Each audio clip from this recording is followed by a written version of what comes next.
Okay, good morning and welcome to our event, Beyond National Strategies, Artificial Intelligence in Mexico and California. My name is Nick Wolf, and I am the Mexico Initiative Fellow at the Pacific Council on International Policy. The Pacific Council is very grateful to be partnering with C-Minds, a women-led innovation agency in Mexico, as well as the Future of Life Institute to produce this event. Our conversation today will focus on AI policy in Mexico and in the US, and how this new technology is posing policy questions that demand answers. But before we do that, I'd like to introduce our two guests today. We are joined by Claudia Del Pozo, who is the Executive Director at the EON Resilience Lab at C-Minds. And we are also joined by Carlos Ignacio Gutierrez, who is an artificial intelligence policy researcher at the Future of Life Institute. So those were some very brief introductions, and I'd like to give both Claudia and Carlos a chance to properly introduce themselves and share a little bit about their work. So I think we'll start with you, Claudia.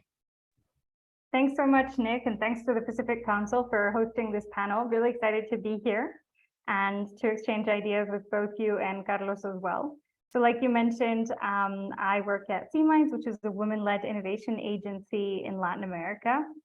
We have three different lines of work. The first one is exploring the use of new technologies like AI and the metaverse for impact. Second line of work is looking at how they can be used responsibly, regardless of whether you're trying to generate an impact or not. And the third is trying to amplify voices of Latin America in global conversations. So thank you for having me. Absolutely, thank you. Thank you for joining us. And with that, we'll pass it to Carlos. Hi, everybody. My name is Carlos Ignacio Gutierrez. I am an AI policy researcher at the Future of Life Institute. My organization was created in 2014 to mitigate the risks of technology on society. We focus on 4 technologies: artificial intelligence, biological risks, climate change, and nuclear. My remit is only on AI, and we do a little bit of advocacy and research on the medium and long-term issues that may come up because of rapidly advancing AI methods and applications. Fantastic, fantastic. Well, thank you, Carlos. And with that, I'd like to get started and take just a couple minutes to frame this discussion a little bit. And I'll start with you, Claudia. Could you share with our audience a short definition kind of what AI is, beyond maybe what we've seen in the movies or in popular culture, and how it's showing up in our day-to-day lives, as well as maybe what some of the perceived benefits are? Sure, thanks. So AI, I like to think of it as what allows for mass personalization of different products and services. So instead of going into a technical definition, I'm just going to talk about examples that I think they're easier to grasp. So for example, when you use Netflix and it recommends movies, this is one kind of AI that's probably the most common in use among individuals. It's able to recommend the movie that you want because it has historical data on what you've liked in the past. Have you left a movie halfway? Did you watch it till the end? Give it 5 stars. What about people who have similar likes to you? I mean, with all of that information, it can generate recommendations. And I think that's something that's really important with AI, is that it's not a solution. No AI system gives a solution. It's going to be a recommendation. And Netflix does it quite well. It says, we think it's going to be a 97% match for you. And it's not just Netflix, like I said. I mean, even if it was like an AI system used in the medical field, the final, what it would tell you would be a recommendation. So that's AI. And it basically uses data for mass personalization. And here I just want to do a parenthesis that use of data and certain elements in the AI systems can also lead to a lot of risks, which is why there's so many conversations around AI policy. So I just wanted to add that little bit that gives me a job. So I think it's important to mention. Thanks for the question, Nick. I hope that kind of gave everyone a good idea. Yes, great. Thank you. Thank you for helping us frame that. And Carlos, to keep framing just a little bit, those are some of the ways that we're interacting with AI every day. Could you talk a little bit about, that parenthesis that Claudia mentioned, some of the risks or concerns that are raised because this is technology that we're interacting with every day, sometimes seen and sometimes unseen? Yes, thank you, Nick. The interesting thing about AI is its ability to serve multiple uses. In the same way that a knife can be used to make a delicious meal, it can also be used in other ways when you're super mad and you can't control yourself and want to harm somebody. When recommending, let's use Claudia's example, a movie for Netflix, the idea of getting to know who people are and what their desires is can have effects that people may probably not imagine. For instance, if a system knows us really well and can think about the movies that we like, there's also the possibility that it can nudge us to decisions that we may or may not want to make. Right now, marketing uses that a lot in the sense that everything that we looked at in the internet, all our wants, desires, likes and dislikes, these are things that are being used to determine, hey, what should I show Claudia and Nick? In the same way, it can be used to ask Claudia and Nick to push their ideology further right, further left, to different extremes. Not only is there an issue about AI manipulation, there's also an issue about liability that Claudia did an excellent job in talking about how AI systems can be used to recommend something. There are some systems that are not giving that option and make direct decisions. When making direct decisions, as in autonomous weapon systems or in medical devices that instead of diagnosis, create either a decision to provide a certain amount of medication to a patient, et cetera, when we bypass a human, the question is, who's responsible? Who should take the fall? Who should go to prison? Who should pay the bill? And in many cases, we don't know. In many states in the United States or many places outside in Latin America and the European Union, these laws have not been decided or are currently in discussion. So for instance, in one state of Georgia in the United States, there's a law that says that a person under the influence of alcohol and drugs, if they use a car and hit somebody and kill them, there's a mandatory minimum of 25 years in prison. We can imagine a world where we have completely autonomous vehicles. And let's say I take too much alcohol and I have a completely autonomous vehicles and I say, take me home. If I were to do this in the state of Georgia with current laws, because I pressed take me home and I was the proximate cause of a mistake that that car could make and hit somebody and kill them, I am held responsible for that death, even though I wasn't even driving. So there's plenty of risks with AI. The whole idea of AI governance and much of the work that Claudia does and much of the work that I do is thinking, what are the ways that as individuals that are currently in control of technology, we can manage it in a way that minimizes risks and extends its benefits. So I think we will talk about this later. There's usually two tracks to this. The first track is to say, government, do it, enforce it. And this is called in the literature hard law.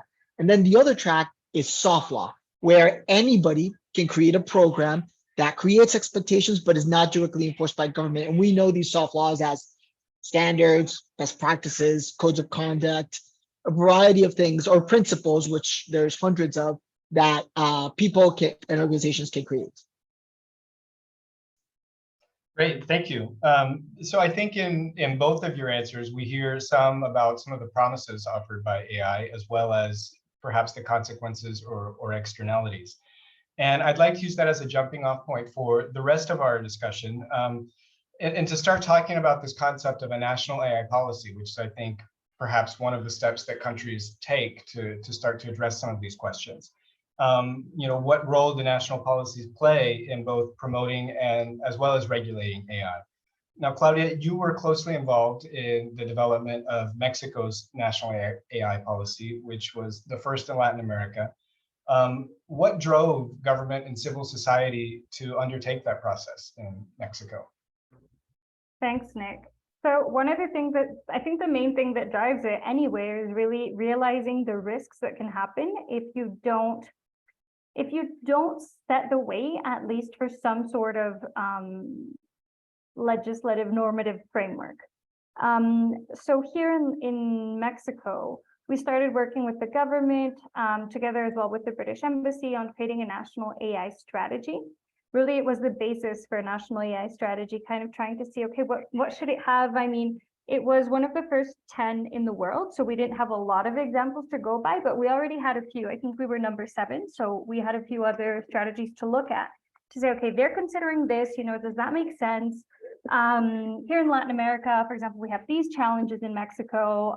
How can we make sure that that's included? And it's interesting because as every country goes about creating their own strategy, you can see where their priorities lie. So I know in France, for instance, it's a lot about promoting research, academia. Here in Mexico, we took a very impact related focus. How can we reduce existing gaps and inequality?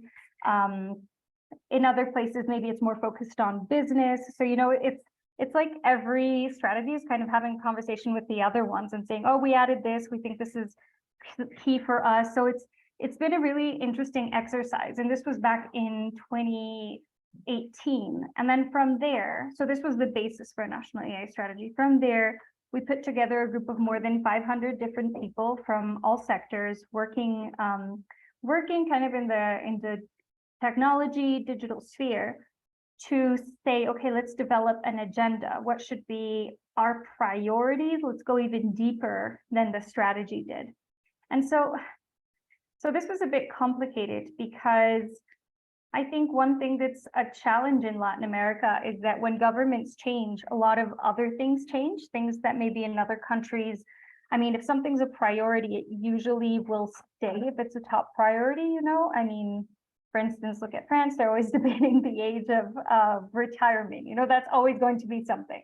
But in Latin America, it really depends on who's in power at the moment. So while we were redacting that agenda, the government changed, and the priority of this current government is well-being, but they're really leaving the technological aspect they're not including it really. I mean, the digital strategy came out 3 years late. It barely mentioned AI. So it's a bit frustrating because we just kind of set these initial steps to be one of the leading countries in Latin America in terms of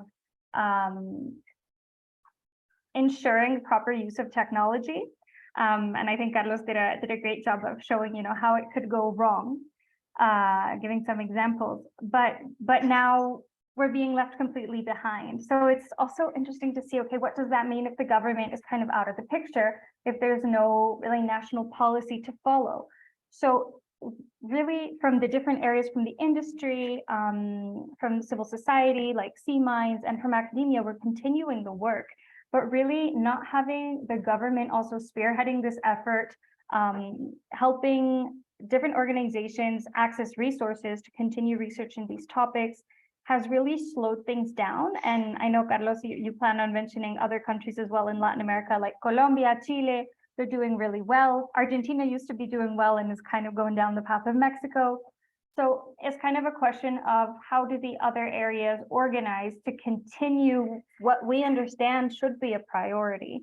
And yeah, it's difficult without the government, that's for sure. But that's kind of been the experience. And we're working with now international organizations, specific areas of the government, or rather people within areas of the government that are saying, okay, even though it's not part of the mandate, we do want to do it because we consider it to be, crucial to the well-being of people in Mexico now and in the future. So we're trying to move ahead, like in different ways as we can. Yes, it's it sounds like you reached the finish line on that strategy document in a sense. To get ready for the next race to be run, and almost like that, the race was never called to order. And so I do think it's interesting what you're talking about in terms of how you have to reach out then to other organizations or folks within the government, specific actors, and try and keep driving this forward. And I do want to make sure we touch on that a little bit later. I think we'll get to kind of what's the role of civil society. So Carlos, you're an AI policy researcher, and the realm of AI policy extends kind of beyond what's just set out in these policy or strategy documents. You've looked at Mexico as well as the broader region, Latin America, and also the US. what are some of the main policy questions posed by the growth and the use of AI? And I know that some of your work is focused on the regulatory gaps created by AI, which is a little bit of what you mentioned in the opening. What are some of those gaps, and how are countries starting to approach these questions? Perfect. Thank you, Nick. I think there's two ways of seeing this. Claudia and her organization have done an amazing job with the Mexico national strategy. And as she mentioned, it's an effort that has been one of the first 7 in the world, and now Mexico is still in the process of evolving its policies on artificial intelligence. But we must realize that there's a really important difference between creating legislation and writing something as flexible and potentially not directly enforceable as a national strategy.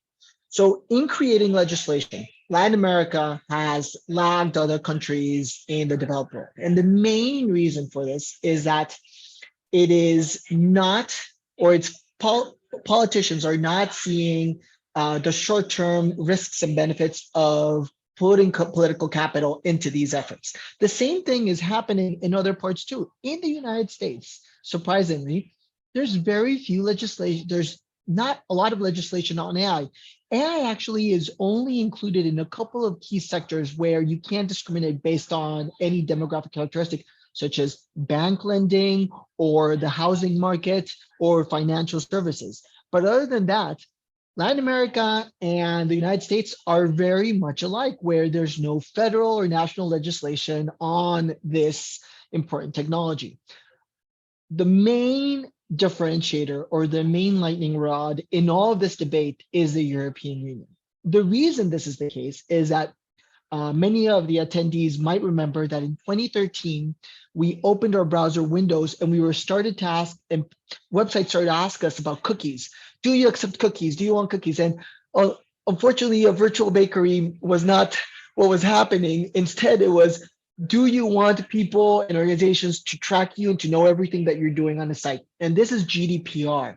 GDPR was the beginning, or a really big argument for the Brussels effect, how important the European Union can be in the rest of the world. And the interesting thing is that GDPR is hard law in the EU and soft law globally. No company in Mexico or the United States has to abide by GDPR. But the problem is, do you really want to have GDPR and non-GDPR customers? That is just too much work. So we all globally are GDPR customers. What does that mean? In the next couple of months, the EU will pass an EU AI Act. And for attendees that don't know what that is, it is comprehensive legislation on AI within the European Union that classifies AI uses based on risk. So the riskier an AI is, the more requirements it will have. Now, Latin America is an important position. Why? Because we are essentially waiting to see what the rest of the world does for 2 reasons. The first reason was what I just commented on. There's no political capital to do this other than how can we use AI to do something, but legislating it, it hasn't been something that most countries want to do. But the second opportunity is we can really learn the lessons of the mistakes and the success stories of other places in the world.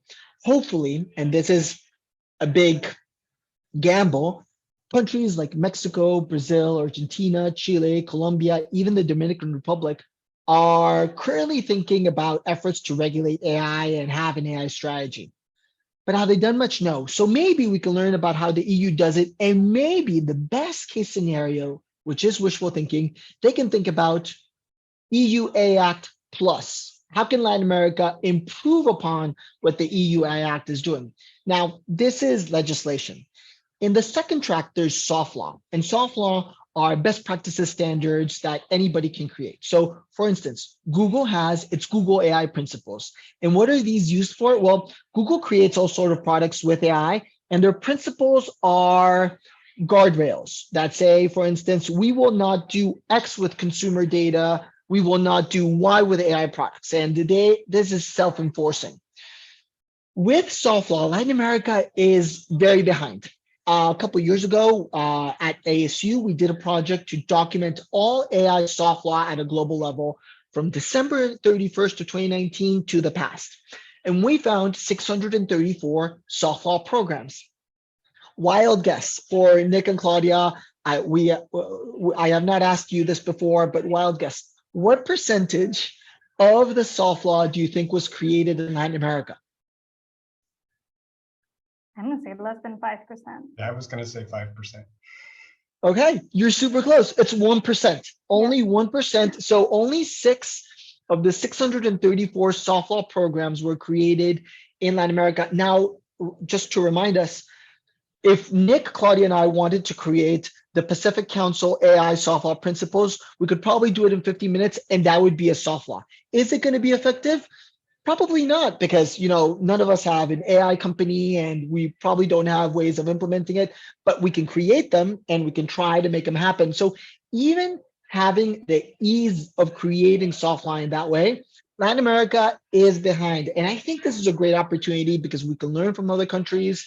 And the last thing I want to say is that despite us being behind, we are using AI in a variety of ways. For instance, everybody and their parents, mostly parents now, use Facebook, but the younger generations use TikTok and they use Instagram. All of these programs use AI either for facial recognition or for ads. Google uses facial recognition for Google Pictures. Now, children throughout Latin America are using ChatGPT to do their essays and their university work. So we cannot say that AI is not affecting us in several ways. We can say that in some cases, AI is really far away from Latin America. For instance, how far is Latin America from thinking about completely autonomous vehicles?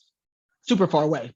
The infrastructure is not there, and these vehicles are not yet available even in developed countries, but we're very far away from thinking about that, but we're very close from other technologies.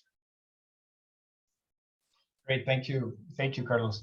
Claudia, pulling it back to Mexico for a moment, you began to touch on this at the end of your last answer, but thinking about everything that Carlos has mentioned and both the soft law and the hard law aspects of this, what's next for Mexico in terms of AI and policy and regulation? If it's potentially not coming from the government in the short term, what avenues exist?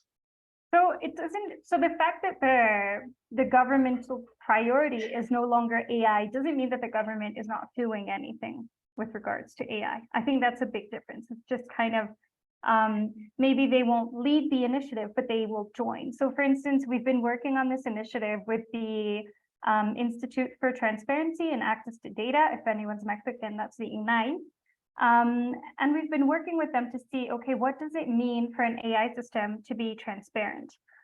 What public policy should we recommend to them so that they can then use it?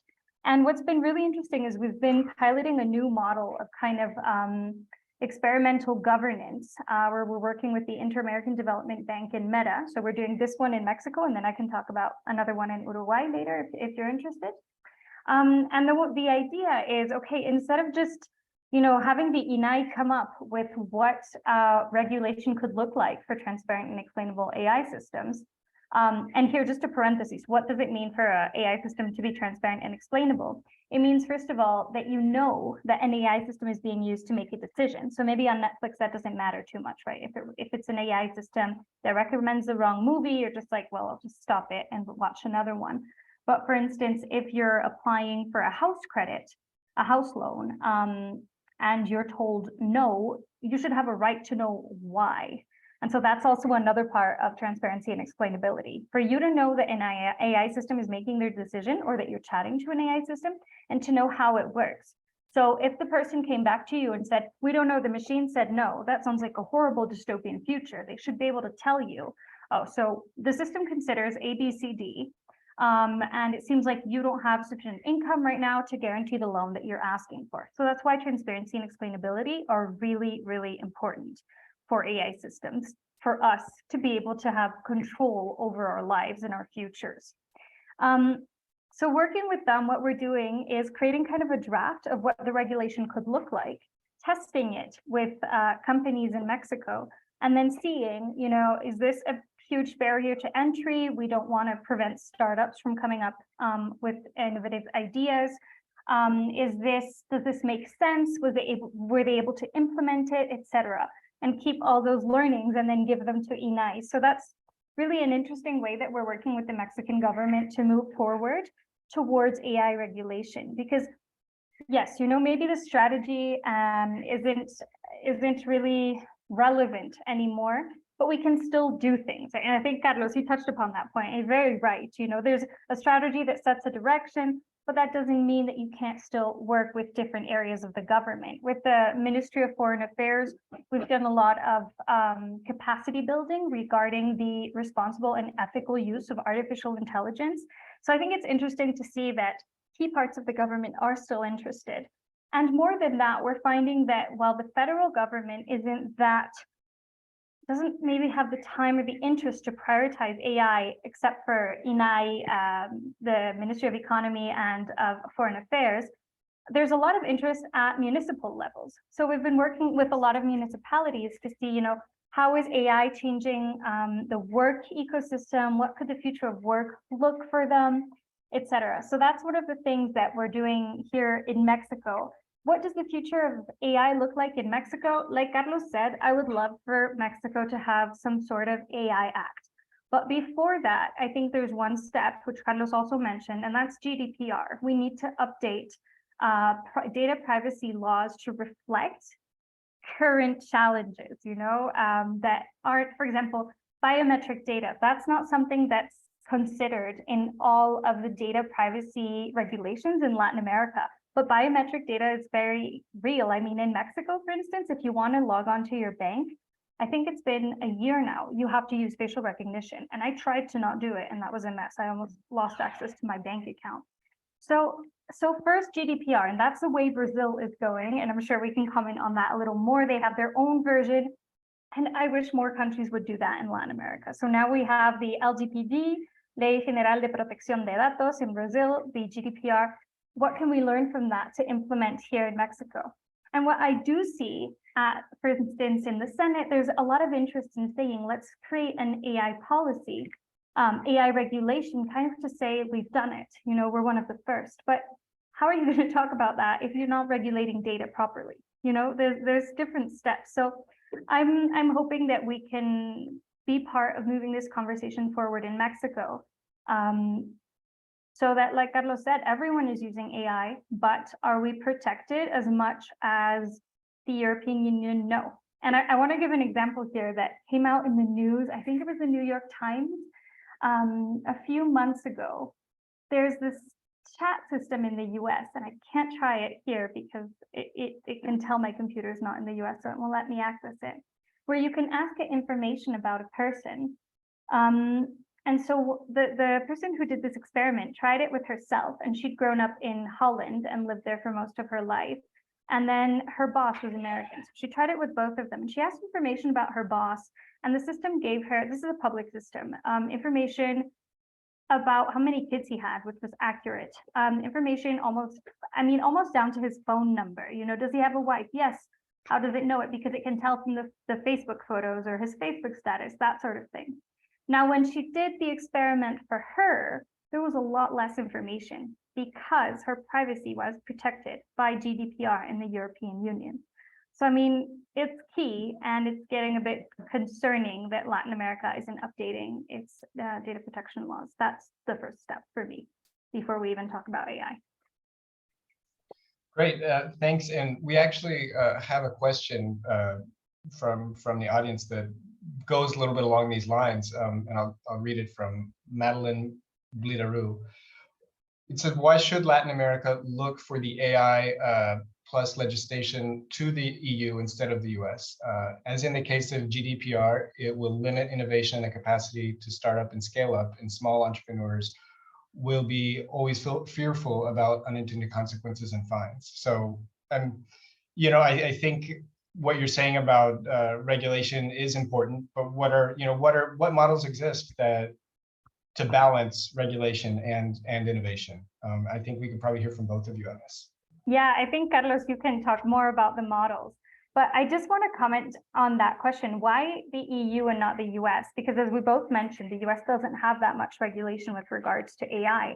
And in the example I just gave you, of that chat, the person was able to find out a lot about an American citizen because they don't have the same level of protection as the EU. And of course, increasing protection probably means it's going to be harder for, I'm just trying to find your question, for small companies to start, right? Like you said, entrepreneurs will be fearful about unintended consequences and fines.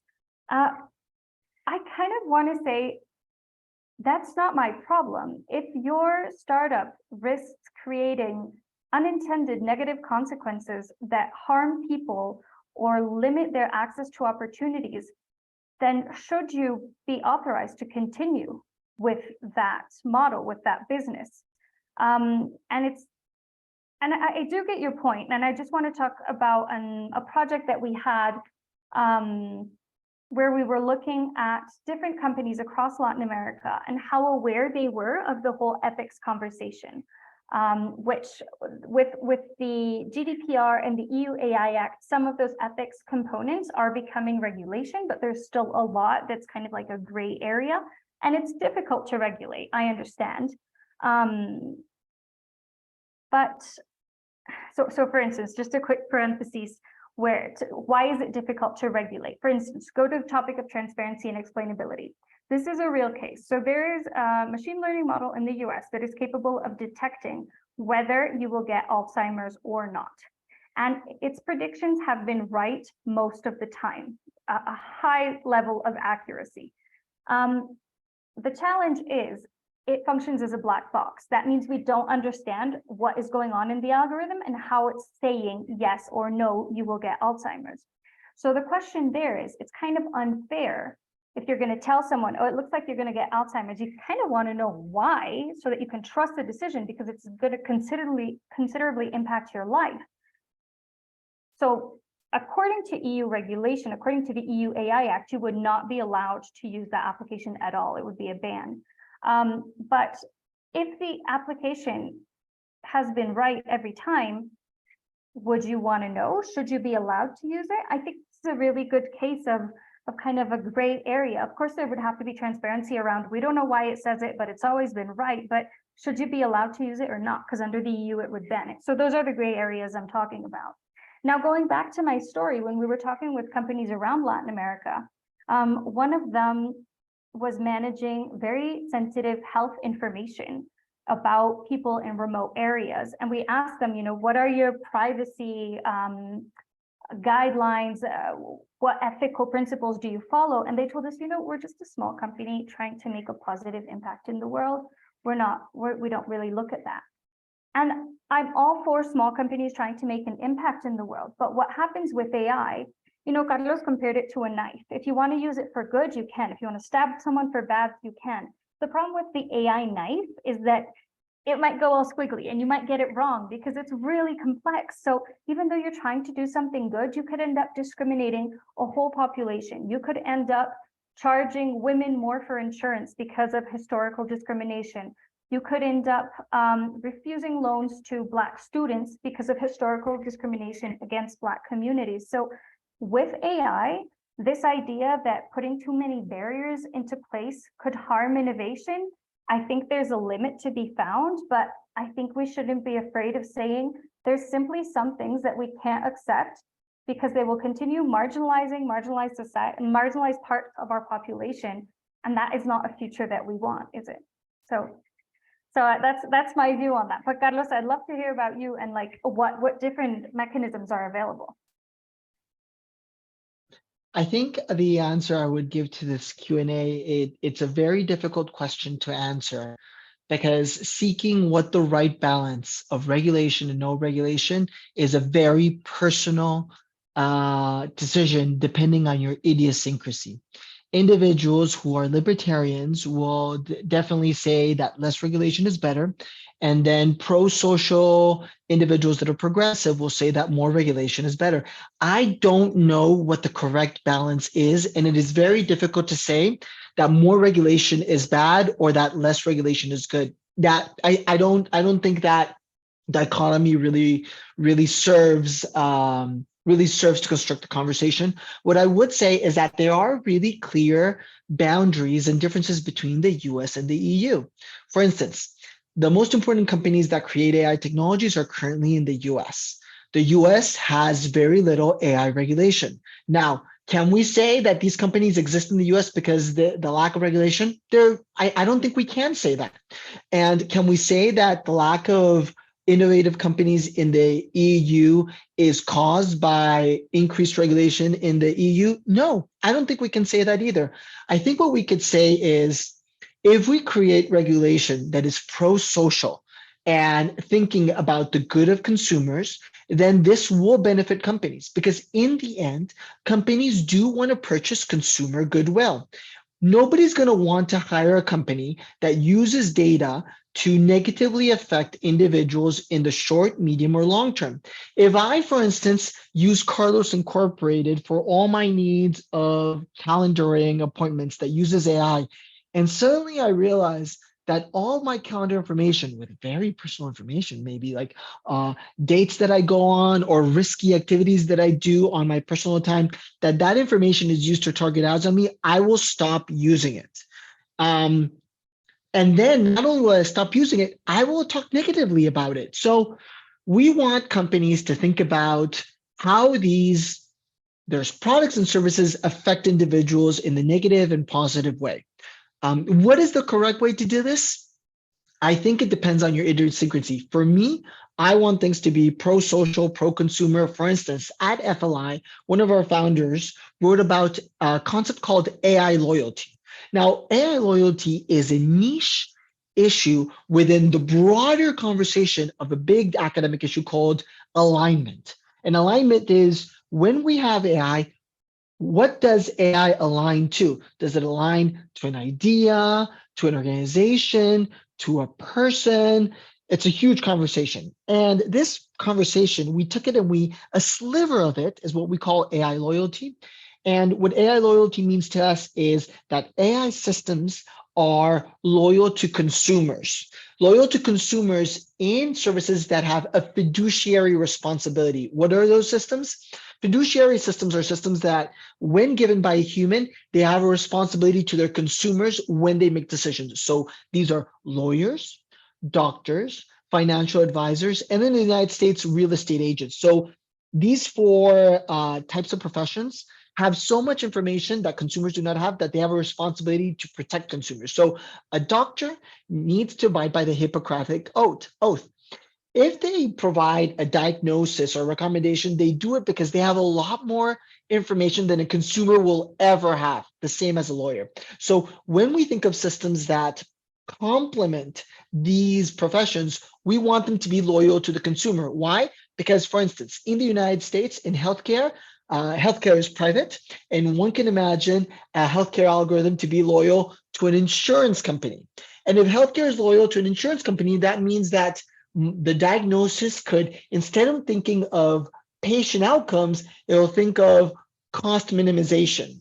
Or if it's loyal to a doctor's group, it can think about minimizing lawsuits instead of maximizing consumer welfare or consumer outputs. So this is something that there's no right answer. I understand where the question comes from. It is difficult. And this is why AI governance for all the individuals in this panel is a really hot subject right now, because of all the answers that we don't have and all the things that Claudia, myself, and Nick are trying to discuss in different places around the earth. And Latin America is a really special place because of the opportunities to either be first or create a solution that is different from those of other places.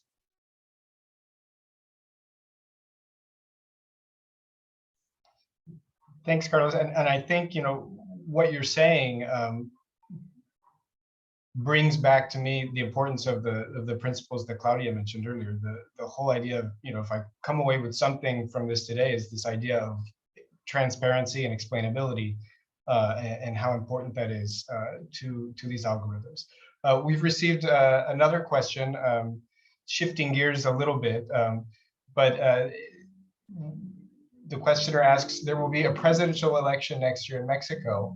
Do you see the technology community being influential in shaping how AI is reflected in campaign priorities for presidential contenders, and how so? So I guess what potential impact is there from the technology community in Mexico? Okay, my answer is ojalá. I wish. I hope so. So a few things come to mind. That's a really difficult question. I think that definitely we have to focus on the tech community, like you asked in your question, right? Because if we focus on general society, unfortunately, there's a lot of misunderstanding and confusion around what AI is and why we need to regulate it. There's this idea that AI are robots that are going to come and sit in the chair next to you to be interviewed for the same job. So I think society understands that there's a concern, but completely gets them wrong and don't understand to what extent they can affect their lives, their opportunities, their health, their finances. So yes, definitely, if anyone were to be influential, it would have to be the tech community. Now, where is that tech community? So in the past, a lot of our allies have been in the government, but the lack of prioritization of AI by the government has made them change sectors. So I see it, for me, I mean, also that group, the group of people who talk about AI, I'm just trying to find the question as well. The technology community, right? It's quite small. How much do we work with government? How much do we work with people who are able to push for that agenda in a government that is actively not pushing for it, and probably would rather work with people who agree with it? I mean, I assume you're from Mexico if you're asking this question, so you know the state of the current government. It's not very collaborative. So I don't think they're going to be very influential. And one thing that was very surprising to me and to the people I work with when this new government came into place is, we said, okay, they were focused on well-being. Amazing. We're going to have so many opportunities because AI can be such a great tool if done responsibly and ethically and aligned with human rights.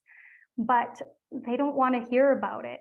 So I don't know. I mean, if the same government stays in place, I don't know what's going to happen. I guess we'll find out together. And AI, I don't think is going to be a topic that political contenders talk about, because what happens a lot of times when we bring up AI is that we get a huge pushback saying, why are you talking about AI when some places of the country don't even have access to internet?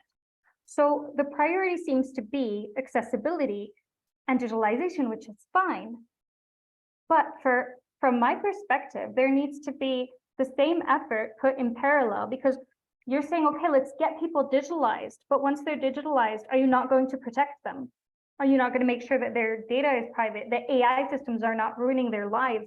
So, there's always that pushback, which again, doesn't make sense to me. I think you need to prioritize both. But, I think that if we see anything, it's going to be more digitalization, which I would be grateful for, but not really AI anytime soon, unfortunately.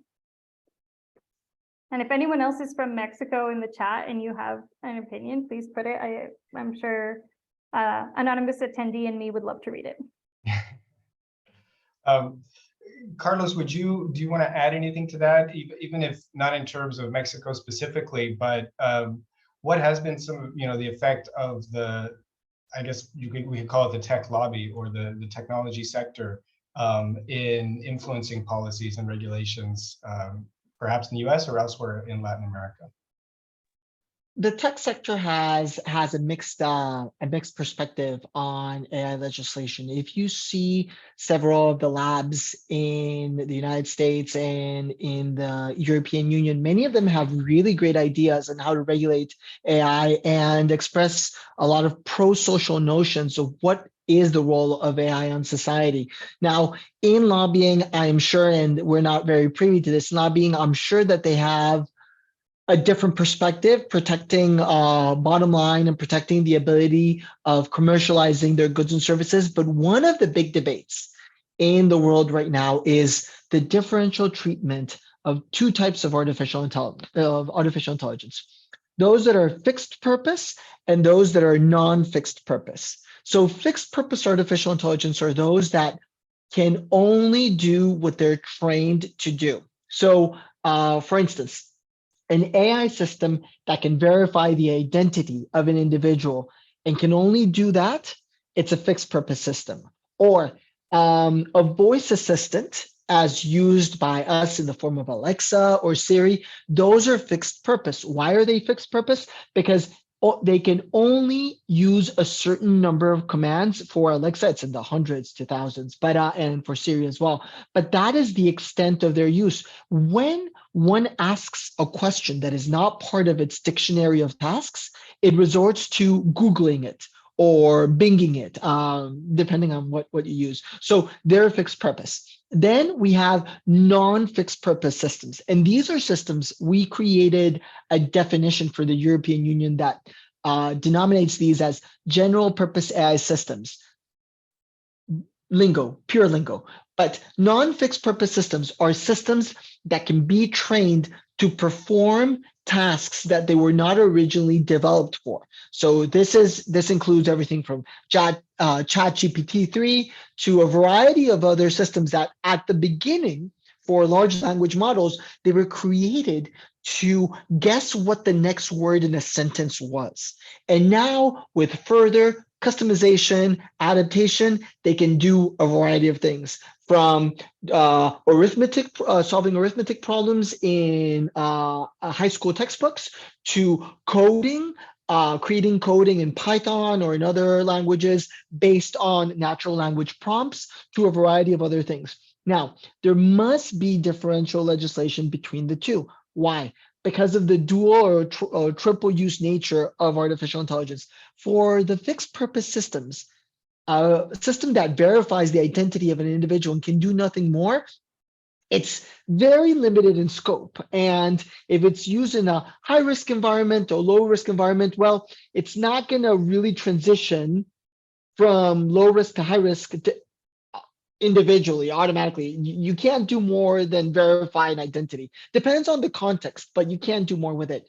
For systems that can, in the future, in the very near future, do things that they were not originally trained for, we need to be able to constantly evaluate what these systems are doing. Because, today, ChatGPT-3 can maybe plagiarize a document, but what if in the near future it could do something that produces more harm? And there, we at the Future Life Institute in our advocacy arm with the EU Act, we try to convince stakeholders that there needs to be a differentiation between fixed purpose and non-fixed purpose. And if in Mexico, if Claudia's efforts are successful, which I know they will be, this debate comes before the presidential election or after it, these are the types of issues that Mexico should stay in the front and not wait until society gets it with these systems and we don't know what to do. Exactly. I think what we need is a lot more education for society, for government, for people who work in government. So much education is needed. Great. We have about 10 minutes left. We have another question in the Q&A box, and then I have a question that I'd like to ask you both before we end. But I'll go to the audience question first from Jay Soar. It says, AI is used to automate physical tasks and make decisions. If the goal is implementing AI to provide social related decision support, data transparency is needed over perceived privacy. Education of exiting private data or maybe existing private data exposure is the best strategy. Is that part of this group? I think just there, to go back to the topic of transparency, there's often this idea that transparency is different to privacy and you need to make a trade-off. And that's not right. It's one of the main concerns of businesses when we talk about AI transparency. They say, I'm going to have to share my data, my algorithm, my model, my secrets. No. If you can just give the consumer enough information to know how the decision is being made, for instance, what is it considering? Is it considering your age, for example, for a loan, your income, your gender? Why is it considering your gender? That sort of thing. It's not about sharing secrets. Those can stay secret. Those can stay, your success recipe. There's no necessary dichotomy between transparency and privacy at the level I was talking about. I think it's different. It's difficult to balance between any two factors, but we cannot diminish the importance of privacy in a world where, as Claudia mentioned, there's increasing data availability. Now, if we go back 50 years and somebody said, hey, I need to know what Carlos does every day. I need to know what he likes and dislikes. To complete that task, you would need an army of individuals to follow Carlos and to try to understand the decisions he makes externally. Sorry for speaking of myself on the third person. That was not my intention. So we need somebody to follow me and to try to understand how and why I make decisions. And this would be anything from a person in a secret service or in a spy agency, and then a psychologist to try to understand decision making. In 2023, this is no longer necessary. As long as somebody looks at my phone and my data, they have everything. Something that we don't do, nobody in the attendees list or nobody in this panel, we do not lie to the search engine because there's no point in lying to a search engine. Everything that we put in the search engine is a reflection of our desires, our fears, and our wants. And we want the fastest answer to those. So privacy is extremely important because if at one point my information, because of making a pro-social decision, let's say in a medical diagnostic, what if this information reveals that, hey, I don't remember if you guys remember when Facebook used to tell people, hey, Carlos just bought an engagement ring. What do you think about his engagement ring? Because people used to search for things, or Carlos just searched for an engagement ring. What do you think about this?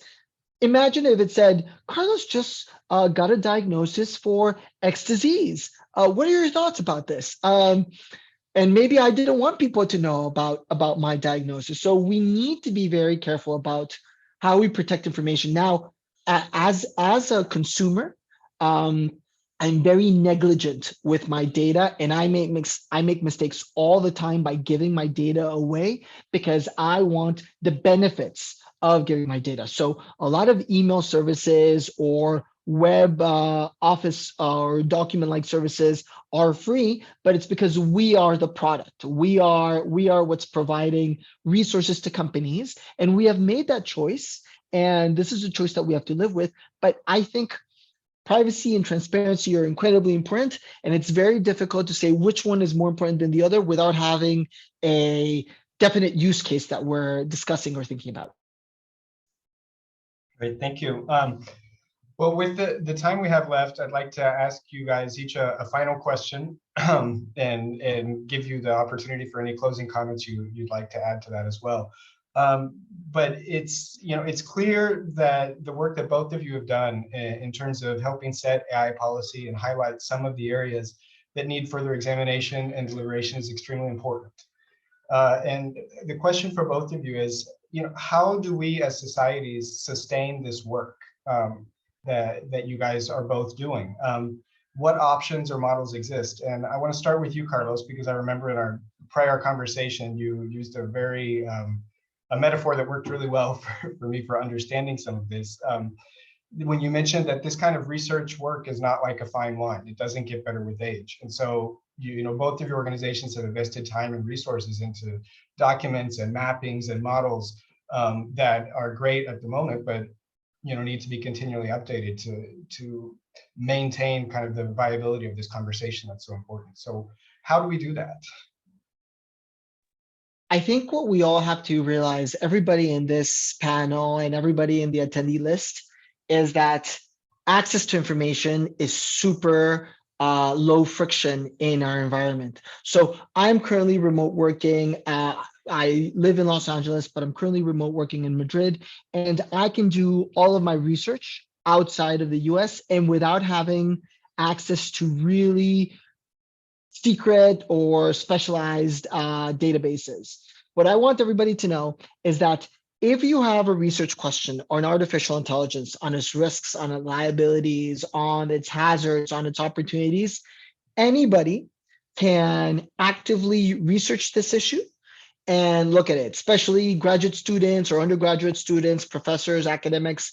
For organizations like Claudia and myself that depend on external resources to exist, this becomes increasingly difficult because we have to find these resources to continue existing, eating, and surviving in this world. But what I do want to say is that Latin America is really a land of opportunity, because many of the questions that Claudia and myself are exploring, these are in the frontier of knowledge. And in research, you're either the first or the best. Being the best is really difficult, but being the first is easier. So try being the first if you can. In Latin America, there's lots of opportunities to be the first. Really interesting, Carlos. I agree. There's a lot to be done in the region. Nick, I just got so entangled in what Carlos said. Can you remind me what the question was? Yeah, just the ways that, or the models that might exist to make sure that your organizations keep doing this important work. Right. So what I would say is our organizations exist to kind of defend society. The issue, I mean, there's a lot of organizations exist to defend society from different challenges, right? So some are more obvious. For instance, organizations that help society, that help, I don't know, what's a challenge society can have? Help with water. That's very obvious. We all know that there's areas in the world, more and more, that are suffering from a lack of water. So that's something that we can say, hey, we need to do something about this. That's in our conversations. The problem with the topics that me and Carlos work on is that they're not that common knowledge. A lot of people talk about AI, but to what extent are we talking about the real problems of AI and not the perceived ones that come from media and movies, Terminator, etc. So I think that what needs to be done for me, and I hate having to leave it up to society. You know, society shouldn't be the one saying, hey, government, defend me, but the government isn't doing very much. So if society is able to be more informed on regarding the challenges it faces with these new technologies, it can ask for more. It can tell a company, hey, are you going to be using AI to determine if I can get a loan? It seems weird. And then if it says yes, you know, it seems weird that you denied it because I fit all the criterions, what's happening. If society knew, they could say, you know, maybe make some more noise about how important it is to have our privacy protected. You know, what happens when society is more empowered and requests things from industry and government? I think it's easier in the US where, you know, you can call your local representative and tell them what you need. Here in Latin America, it's a bit different, but what are the ways that we can do to show that this is a priority for us, and thus it should be a priority for businesses and government?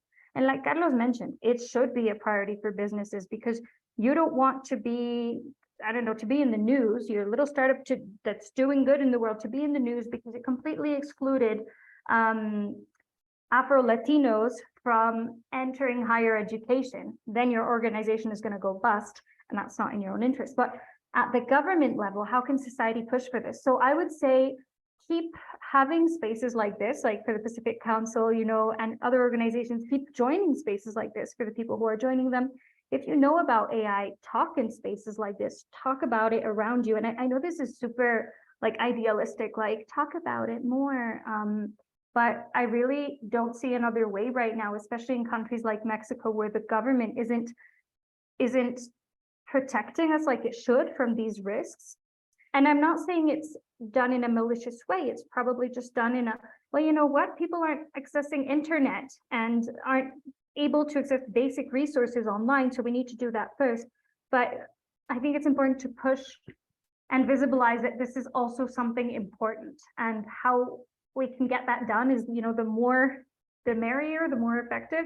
So that's what I'd say. Try to learn more about this and the insidious ways that AI can creep up and kind of ruin your life for you. And I'm not anti-AI. I just want to specify that. I'm very pro-AI, very much, but I'm also very aware of the risks and problems it can generate. So that's why I've been insisting so much on ethical, responsible use aligned with human rights. So yeah, just try to be more involved in this conversation. Well, great. With that, we've reached the end of our time, and I do want to thank both of you for participating in the conversation today, and for joining us at the Pacific Council to get this information out there, because I think it's important for more of these conversations to keep happening, and like you said, not just in specialized forums and specialized meetings, to have them in the general public. So thank you, and I hope that everyone has a great day. Thank you to all the audience for joining us. Thank you, everybody. Thank you, everyone. Have a great day. Thanks.